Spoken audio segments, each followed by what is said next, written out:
Welcome to Tanya today. I'm Rabbi Ronnie Fine, coming to you from Chabad Shulchan Kadeshim in Montreal, Canada, where it's a privilege and a pleasure to share with you the Tanya. We welcome, we greet Clem in Brisbane, Australia, where it's very late. Michael, where it's an afternoon in Germany.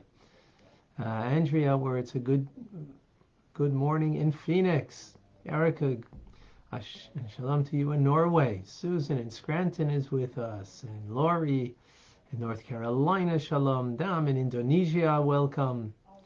Ismenia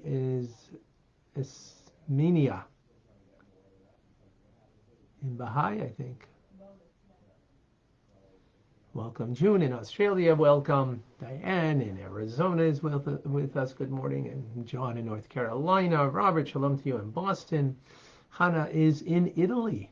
Welcome. Gianna in New York.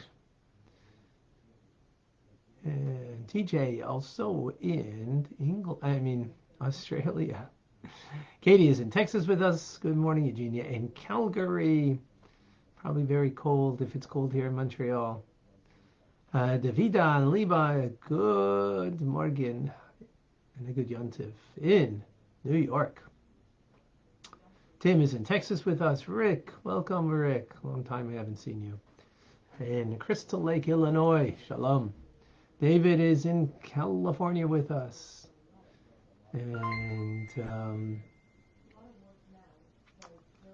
David Shmuel in Toronto. All right, beautiful. Who else is with us? We've got on Clubhouse, Vilma Bachia, and Celeste, Adam, Mare, Merrill, Austin, David, Michelle, Tia, Tim. Instagram we have Carolina in Montreal, welcome. Antetelabenta and Shmadre, I'm sure I got that wrong. Akoy in Peru. Beautiful. Rita is with us.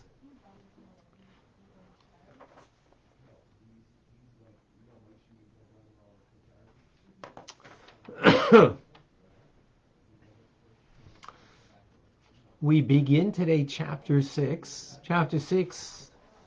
through the end of chapter 8. The Alter Rebbe will give us an understanding of the other side. Excuse me. Thank God I'm doing much better. Thank you for all your blessings, by the way. Much appreciated. So, we are understood till now, chapters 2, 3, 4, and 5, the godly soul. And now we're going to Zelumazeh. The Almighty has created one thing opposite the other. He creates from the opposite of holiness, the counterpart, klipa. Klipa, the shell that covers over, just like a shell covers over on the fruit. So likewise, covering over on the godliness is klipa. The very simple reason for that is it gives us freedom of choice on a simple level. That we can choose between klipa and from the godly soul versus the animal soul. That's on a very simple level. But we need to understand more deeply so then we can understand what that choice and the power of that choice. So, the Alter Rebbe, what he introduces is that this other side of klipa, right, that is a complete counterpart to the divine soul. Just like the divine soul is made up of 10 components and has 3 garments of self-expression, so likewise, the other side, klipa, the animal soul, is also made up of It's a complete entity. We usually think of it like an inclination merely, like the evil inclination, right? And that's an aspect of this, but it's a complete character being that has intelligence, that has emotions, that has self-expression through thought, speech, and action. Now, so again, not just an inclination. And it is clothed in the blood of the person that gives vitality to the physical reality of the individual, physical body, animates it. These 10, we call them crowns of impurity. Crowns of impurity. Why is it crowns of impurity? Is because each one is a king for itself. Whereas in holiness, there's an inclusion. In the opposite of holiness, in Klippa, there's exclusivity. And each one is a king for themselves, so to speak, not making space for another. Each king wants to rule. So how does that translate? It translates into the 10 faculties, 7 evil emotional traits. For example, lust that comes from chesed. Chesed is kindness. Kindness, it is analogous to water. Water gives, kindness is about a flow of giving. That's from the godly soul. From the animal soul, it is a lust. It is that which gives the water that, is nurturing and making things grow, that you have a desire, a lust for. Then there is gvura, which is anger. Gvura is like a fire. So there's a fire in a passion of a love towards God, which is from the godly soul. And then there is from the animal soul, which is anger. It's going to express itself. Boastfulness is the concept of tiferes, of beauty, of where you're boastful, seeing yourself beauty. Right? All of these are based on the 4 elements of earth, fire, wind, and air, rather, and water. Right? These elements of something that we spoke about actually in the first chapter. And the intelligence of this other side of the animal soul, it gives birth to these emotions. They're subdivided, as it is in the holy side, also to Chabad, Chochmah, Bina, V'das. And they are commensurate with one's the emotional makeup of the person is commensurate with their intelligence. So a child desires and loves, petty things. And the reason for that is because their intelligence is immature and deficient. So therefore they don't appreciate valuable things in life, right? When the intelligence develops, so then they'll be for more, valuable things in life.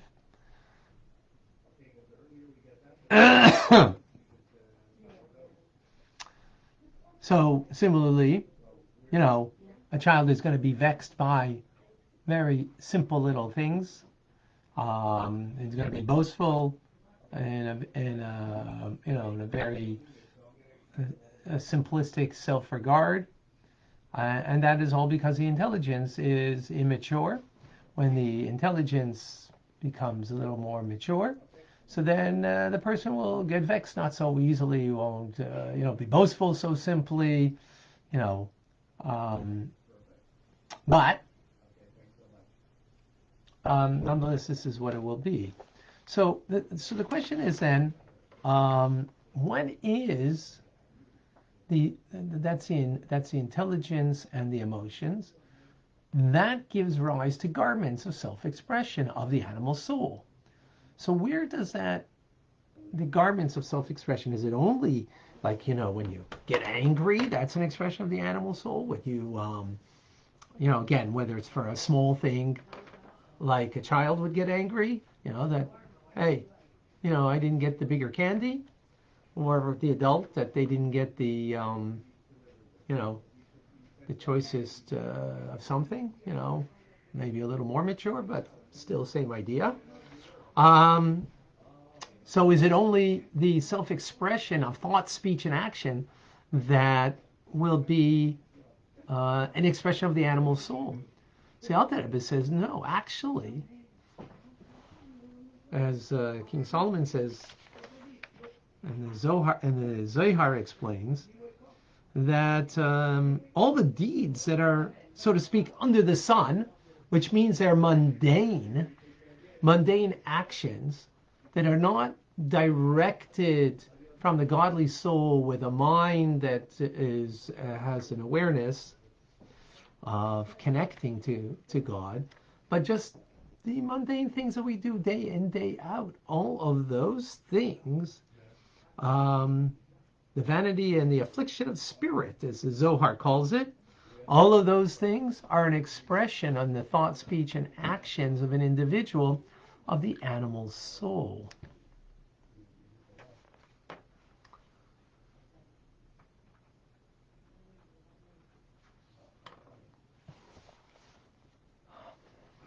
Let's take this apart.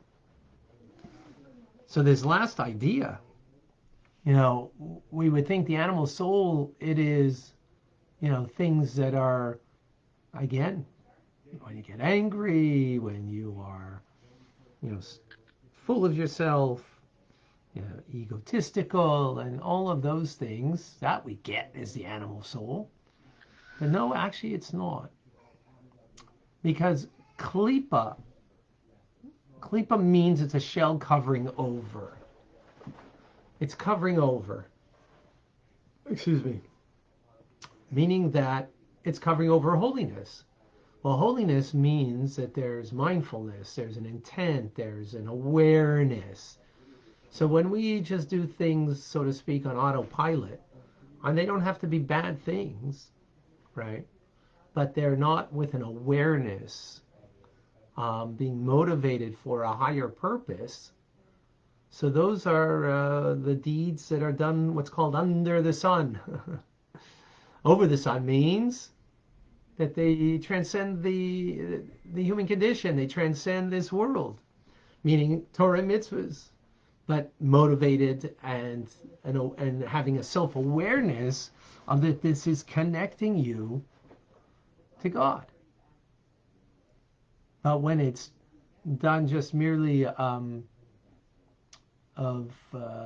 hiding, as the shell hides on the fruit, on the preciousness of the fruit, so likewise over here, if it's an act, a simple act, the vitality that we're getting in that simple act of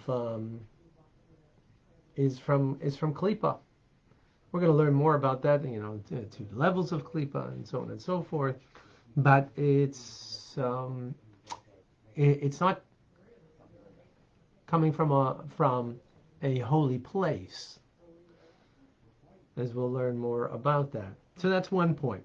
Second point, maybe the first point, was that from a godly place, it is it works.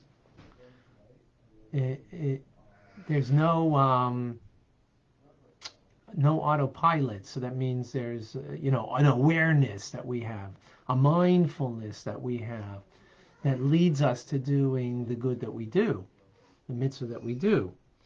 That awareness of through this I'm being connected to God, and that this is a holy act. When it comes to klipa, so we all have an emotional disposition, and our intelligence is kind of feeding our emotional disposition, meaning whatever that disposition is, my intelligence is sort of like, in a sense, like I think about an animal, they feeling hungry. It's lunchtime. So now they're using their brain to get lunch. So they're starting with an instinctual need, and they're using their mind to fulfill that. So the instinctual need for the child is petty. Grow up, then it's not as petty. But it doesn't change the nature of it, that it is an instinctual need that you have that you're trying to fulfill. Whether it's lunch, whether it's, making a livelihood, whether it's, some social, engagement, because that's an instinctual need that a person has. So all of that, all of that is coming from klipa, right? In other words, there's no awareness of something higher than self. Just as the animal is hungry, not thinking about anybody else's hunger. So when we're hungry, we're thinking about our hunger now. What should I do for lunch? Should I do Uber Eats? Should I do that? And and nothing inherently bad about that, except that it is just it's an expression of self, fulfillment of self, of the animal soul, and its instinctual need that you're now using your mind. Okay, well, what should I do for lunch? And that's the novelty over here. And that's how the Alter Rebbe brings us to a whole different level of what it means. Divine service isn't just, you're not just, I didn't do anything bad. That's not the language over here. The language over here is, is it an expression of the divine soul? Is it an expression of the animal soul? What is the motivator over here? And that's why these chapters are so important, so we can get to know ourselves better, and hence, be in the battle in a different manner of the challenges of life. All right.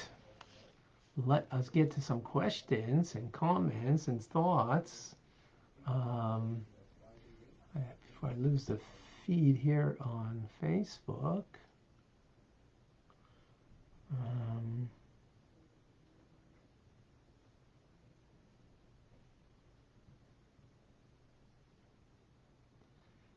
Yeah.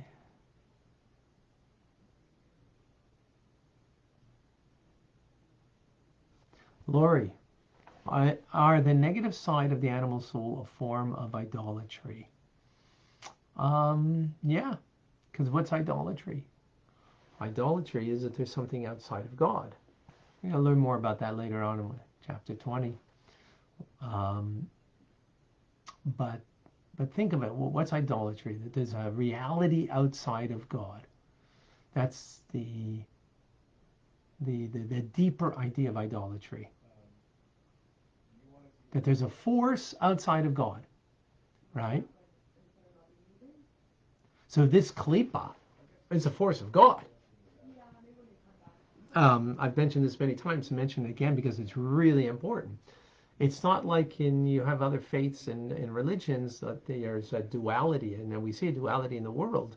So we think, there's a duality. There's the godhood, the Godhead, right? And then the Satan, and there's a battle between them, between light and dark.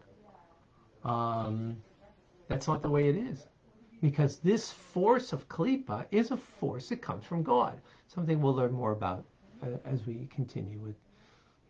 We'll learn more about this. David, would it be fair to say that most of our social construct derived from the animal soul? Absolutely correct.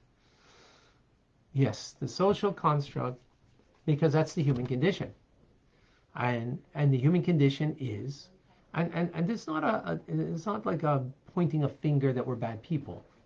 This is just self-awareness over here of what the situation is. The human condition is klipa, right? Because God is not openly, obviously there, right? Not in the pencil that I use, not in the in my mug, or in anything of the physical world. God's presence is concealed, and therefore the natural social construct will be of the human condition that it's going to be an expression of klipa in my thoughts and my speech and my actions. I have to overcome that. And that's what the Alter Rebbe is giving us here, the awareness, so we can rise beyond this social construct, beyond the human condition, and that we can take actually control of our lives and not be just sort of part of this social construct that that kind of just moves us because that's the way it is, right? No, we take complete mastery of our lives, and that we can move it rather than have it move us. But and that's what the Alter Rebbe is trying to do with us. It's a long battle.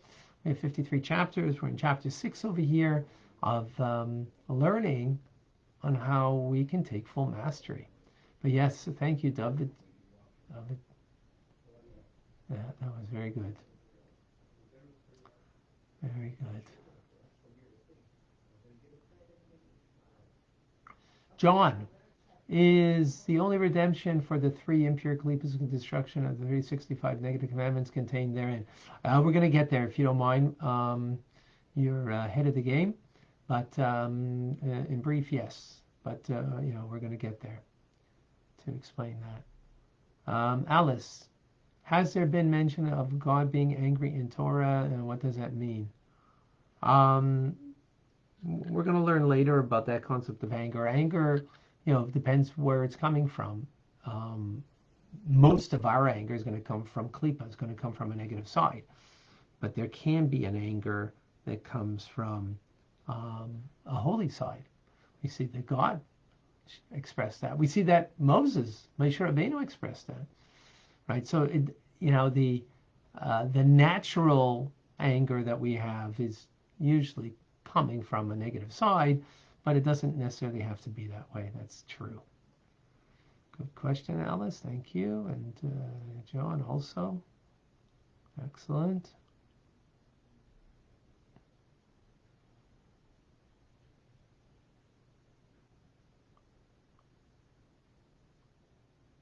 All right. Anybody on Clubhouse has something to share with us? Rabbi? Go ahead, Vilma.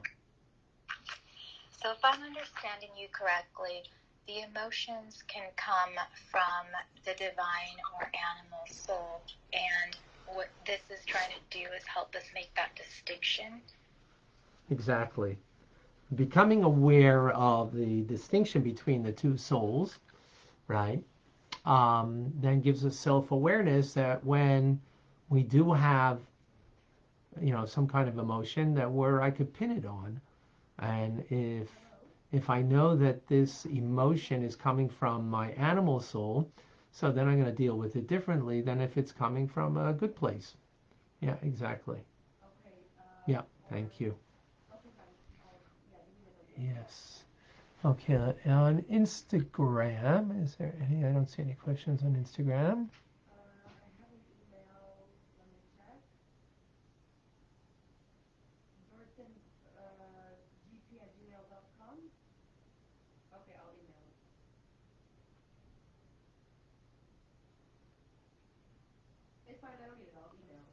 Okay. Nope, I don't see any. Anybody else with a question, a comment, a thought? Reminder today, 1 o'clock. Rambam. David, how does religion and faith fall into this? I'm not exactly clear of your question, David. Could you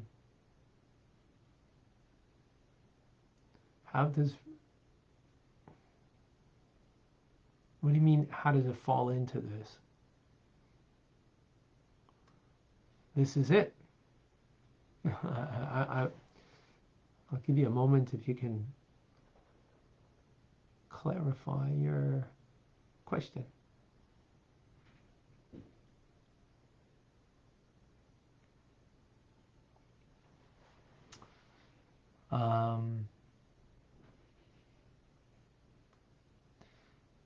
There's social constructs, yeah.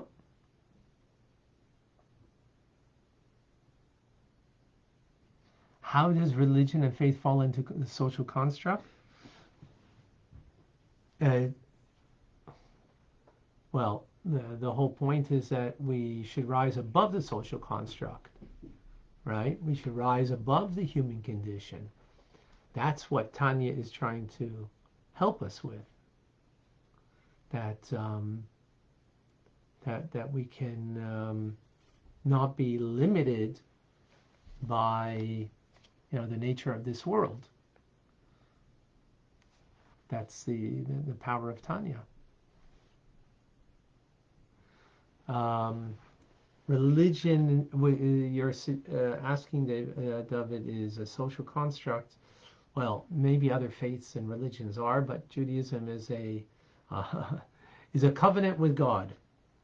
It's a covenant with God. It is an empowerment that God gives us, and He gives us the ways through Torah and mitzvahs that we can rise above the human condition, that we can be motivated by our godly soul, and even if we're not, and this is something I mentioned before, to be quite honest, that we're always going to be motivated by our godly soul is not necessarily the case. I would suggest it's not, but we can be motivated also by a nefesh maskelis, an intelligent soul that understands right from wrong, and it's consequential, as opposed to the godly soul that is just purely divine.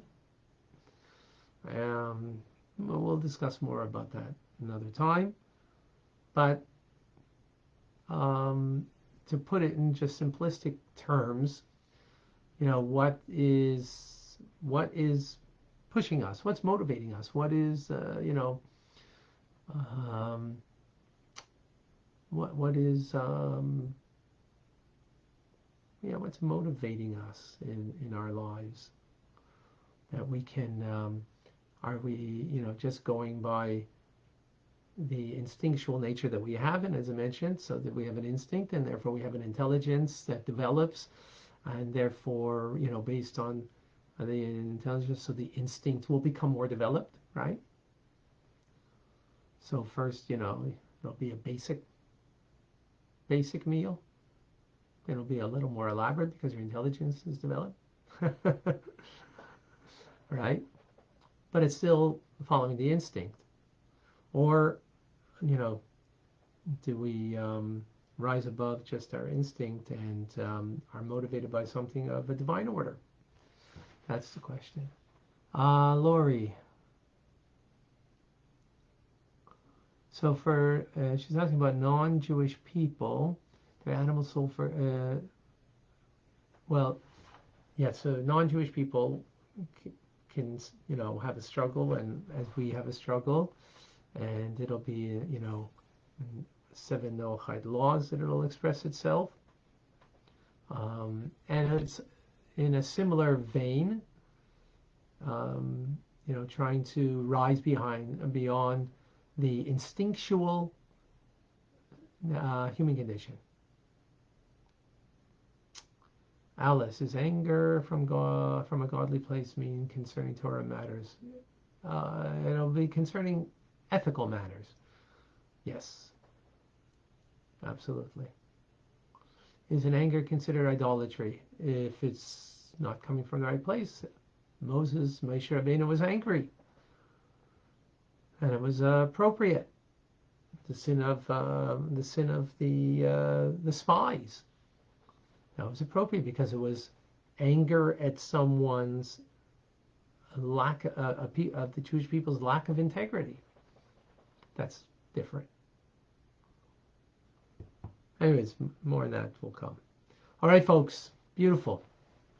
Reminder today at 1 o'clock, Rambam. Just want to mention that we are next in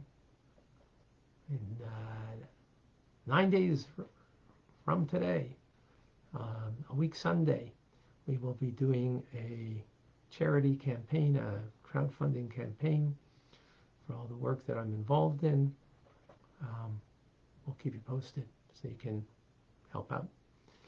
I'm Rabbi Ronnie Fine, coming to you from Chabad Zichron Kadesh in Montreal, Canada. It's a privilege and a pleasure to share with you the Tanya.